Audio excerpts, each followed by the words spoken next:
Welcome to Science Behind the Cells, the podcast that dives deep into the world of cellular biology, where we uncover the hidden mechanisms driving life at its smallest scale. Today, we have an exciting topic at hand, an investigation into the mitochondrial protein PDH1 in the yeast. We're going to explore its role in respiration and metabolism and how new findings might change our understanding of this elusive protein. But that's not all. We'll be asking the big questions. Why does a protein that should affect growth in non-fermentable conditions show no defects? And why do cells deleted PDH1 demonstrate increased fitness when exposed to UV light? To help us answer these questions, we have a special guest on today's episode, Carvin Coleman, an expert in mitochondrial proteins and cellular respiration. Welcome to the show, Carvin. Thank you for having me. I appreciate it. I hope I can answer any questions you have about PDH1. Cool. You doing all right today? I heard you had an exam. Was that good? It was rough, but I knew my stuff. But I won't get the grade back till tomorrow. So. Well, best of luck. I'm knowing that you're going to pass it with flying colors. Oh, thank you so much. Well, diving right into our topic, let's start with some context for our listeners. PDH1 is a protein located in the mitochondrial of, now I'm going to try to say the word, I'm going to let you take away after that, in yeast. So the mitochondria, as we all know, is often referred to as the powerhouse of the cell because they generate energy. In the case of PDH1, this protein is suspected to play a role in the metabolic pathway of propionate, a process linked to how the cell generates energy through respiration. However, the specific molecular function of PDH1 remains a mystery. Scientists, including our guest today, are working to better understand how it contributes to metabolism and respiration in yeast. Carvin, could you explain what we currently know about the function of PDH1 in yeast mitochondria, and why do you think this protein is so important for cellular respiration? Well, to start off, the specific yeast strain that we're studying is Saccharomyces cerevisiae. I believe... You said what? Saccharomyces. Saccharomyces. Cerevisiae. Cerevisiae. Oh, yes, okay. we Thank usually you. just abbreviate it, just do S.cerevisiae, but that is the specific strain of yeast that I am studying. It's also can be known as a brewer's yeast and baker's yeast. Like, it's pretty common, that kind of yeast. So that's what I'm studying. And I'm studying the protein PDH1. There's really not much that we know about it, unfortunately, even like literature and papers on it done by other researchers more professional than me. There's only I would think about 2 or 3, so there's really not a lot of information on PDH1 anyway.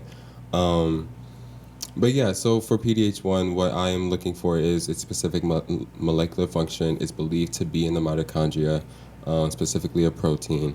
So what I do with PDH1 is I take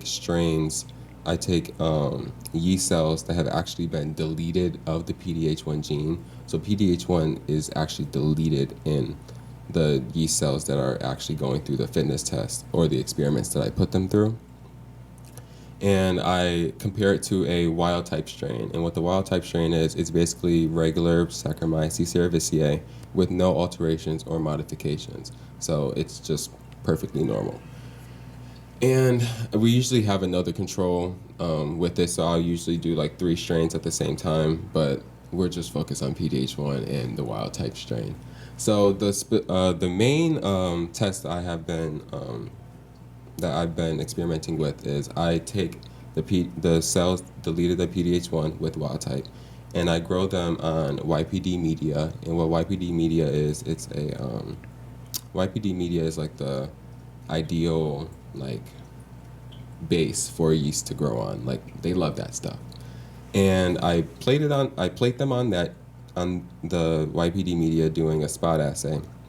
And after I finish, that, which takes a while, I zap it with 75 joules of UV light, and I let them grow in a 30 degrees Celsius and 37 degrees Celsius. 30 degrees is the ideal temperature for yeast to grow in as well.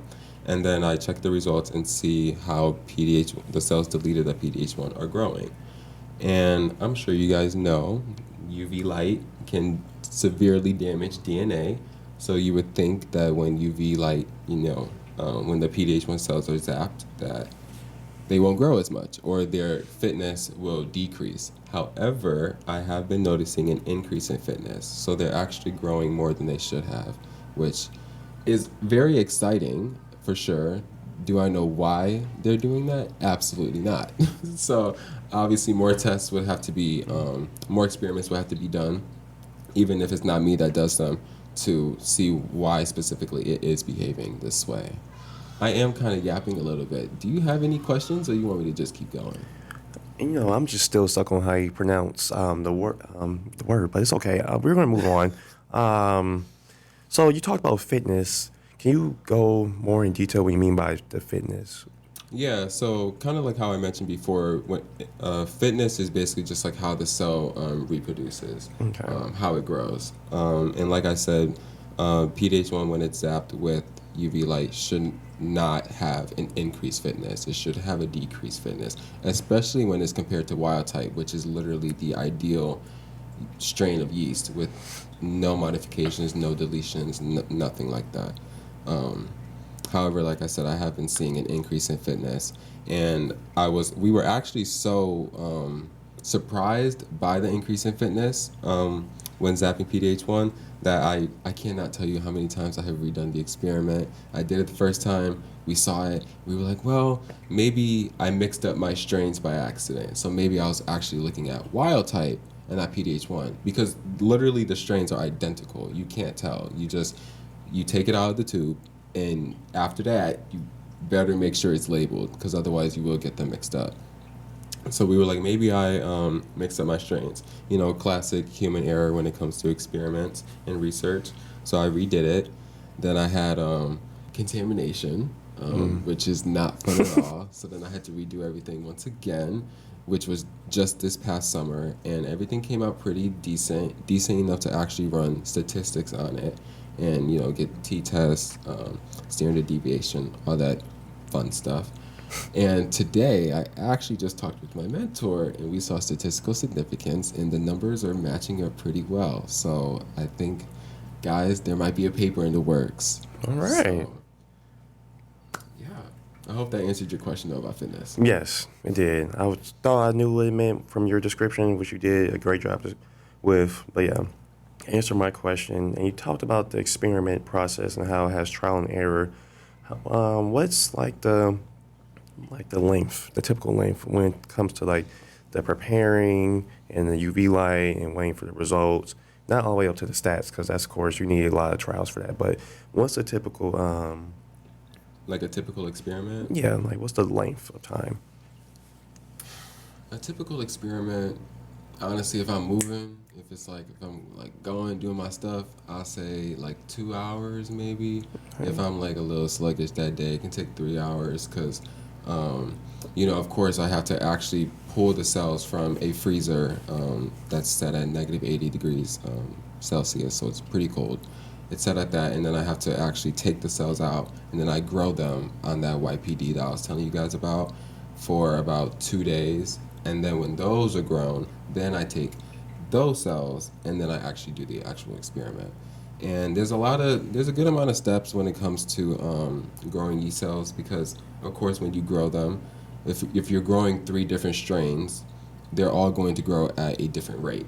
Like one little dot, there's thousands and thousands and thousands of cells. You can never count to know exactly how many is in there or in the vial after they grow.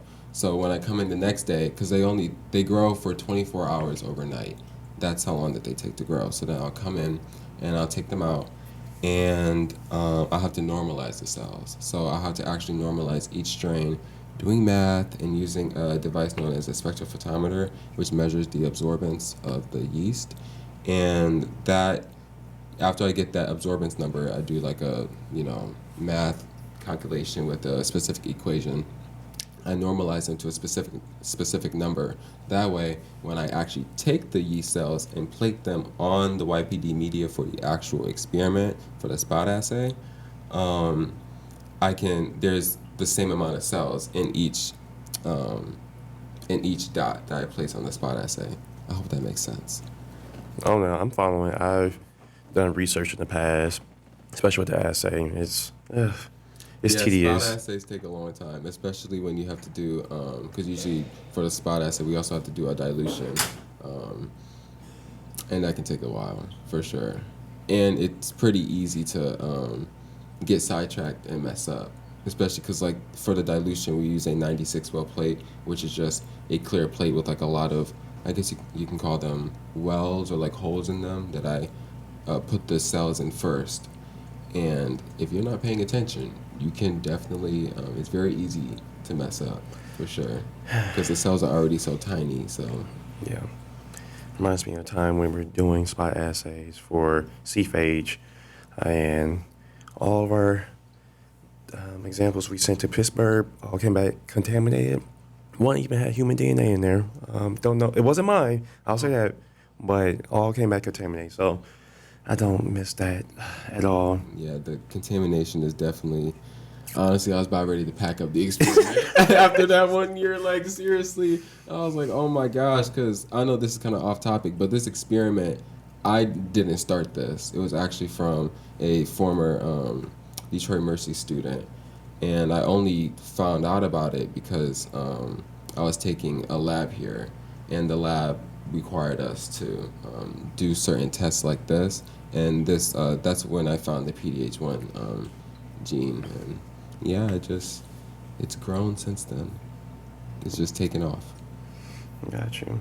Well, I would say since you already spoke about how the UV results have kind of surprised you as is, what do you think are the next steps to kind of get better answers as to why the UV has caused these results with the PDH1? Because obviously it's a very big finding. Yeah, that's a little tricky. I mean, for sure. Excuse me.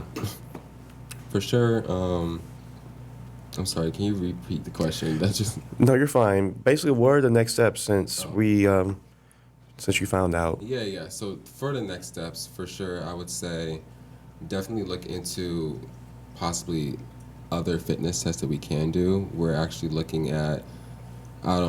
I've never heard these drugs before. Sorbitol, I think, and then like we're also thinking. I think it's called like a calcifluor staining. We're gonna see about staining them. Never done that before. So yeah, there's different tests that we can do, to get us closer to what the molecular function is.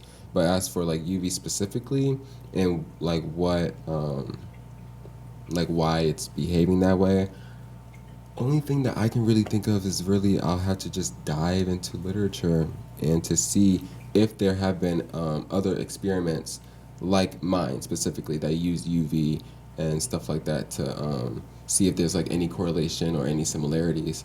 And then I'll probably bust out like a good old fashioned cell biology textbook, to like look at all of the, cell phases and stuff like that to really put everything together and just piece that puzzle together. This is just one piece of a really gigantic puzzle. So. Well, best of luck with those ventures. I'm looking forward for the answers. Hopefully, we get them in this lifetime because research takes forever. But once it's been conclusive and has been proven a number of times, it changes lives forever. For sure. I really do hope that, like you said, that we do figure out what's going on with PDH1 sooner than later, especially because who knows what it can do, if it's applied to like real life, but kind of going off of that though, it unfortunately might take a little longer than expected because there is, along with the fitness test of the UV light, I also did another fitness test where instead of using YPD media, I grew the cells on glycerol media, which is a non-fermentable carbon source. And like how you said, PDH1 is located in the mitochondria. It's a mitochondrial protein. Mitochondrial proteins should show a decrease in fitness on glycerol media or non-fermentable carbon sources. However, it seemed to grow. And for our next topic, we want to talk about what is it like to present at a poster presentation, like a symposium or research conference. Have you had the chance to do that yet? I have actually. I've been grateful and blessed enough to be able to go like out of state too. So that's been really fun, like in its own, traveling. Who doesn't Okay, like to where'd you travel? go? Where'd you go? Well, actually, last semester I went to Long Beach, California. So that was cool. Oh, And then the semester before that, right before Christmas, I went to Phoenix, Arizona. Phoenix is in Arizona, right? yep. Okay, I just had to make sure, yeah. But it was Arizona, though. Okay, So, somewhere yeah. warm. Okay. Yeah, and I'm actually looking to go to a conference, hopefully. This one is also in California, but San Diego, though. Okay. It'll be this December, so. But yeah, for conferences, though, because, see, for presentations, especially for conferences or symposiums, there's like different like ways that you can present. You can do a poster presentation, which is more like I guess think of it as like a science fair. So you got all these posters lined up, especially if you go to like one of those big conferences. Like when I went to this conference called Abercams down in Arizona, thousands, thousands of just students alone.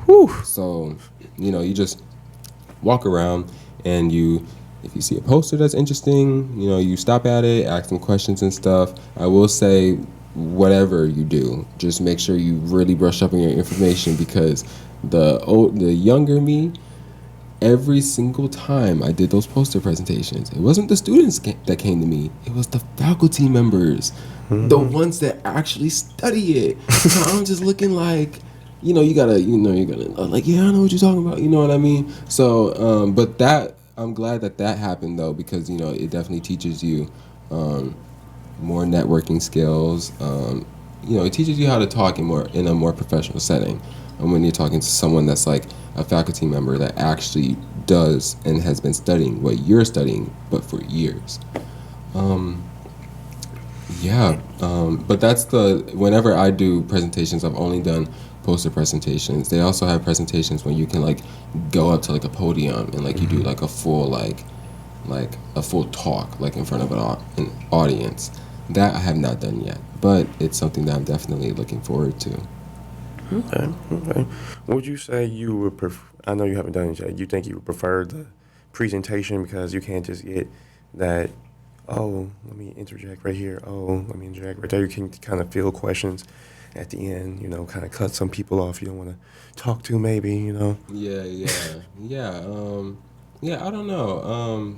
Definitely, probably how you said it for sure. Some might say though that I like to be in the spotlight. So who knows? I mean, you're in it right now, so. I mean, hey, what can I say? So maybe I really would enjoy, like talking in front of an audience more than like talking like one to one. Obviously, like the one to one is definitely like more personal for sure, and like you can actually like they can ask you like all the questions they want, and you can like. I feel like there's like more that can be covered when it's like one to one than when it's like 1 to like 30 plus. You know what I mean? So, but yeah, no, pray for me because it would be really good to, hone on those skills and improve those skills. And I think it'd just be a good experience for sure, too. So, Okay. Last point I would say to our listeners, do you have any advice to someone that's just beginning their research journey or even someone that's in their research journey but trying to find that presentation skill or something that makes them more comfortable when they have to talk in front of people? um, I mean, this sounds kind of cliche, but the first thing that came to my mind was be patient, especially with just research, like in general. Like it's so. I mean, you know, Yes. contamination, you got contamination. Human DNA ended up in yours. Not mine, someone else's from the group. So like that alone, and a lot of contamination can just happen. Like it's anything can like fly in a piece of. It takes one bacteria. So just be patient, and even like just with like learning and skills and developing those skills, you got to be patient with that too, because you have to expose yourself to more conferences, more like you really have to put yourself out there to develop those skills. So yeah, you just have to be patient with it all around. Cool. Well, thank you. And with that, we have come to the end of today's episode of Science Behind the Cells. PDH1 remains a protein of great interest, and while its specific molecular function is still unclear, research like this is paving the way for new discoveries in mitochondrial biology. I want to thank our guest, Carvin Coleman, for joining us today and sharing your insights on this fascinating topic, and as well as sharing your experience with presentations at conferences out west. Hope you have fun. Again, this winter, please bring back some warm air. Michigan gets cold. I will. Trust Please me, do. I will. Yeah, we'll definitely be keeping an eye on your research and what the future holds. If you have enjoyed today's episode, be sure to subscribe, share, and leave a review. As always, stay curious and keep exploring the world of science one cell at a time. Until next time, this is Zach Cotton signing off. Peace.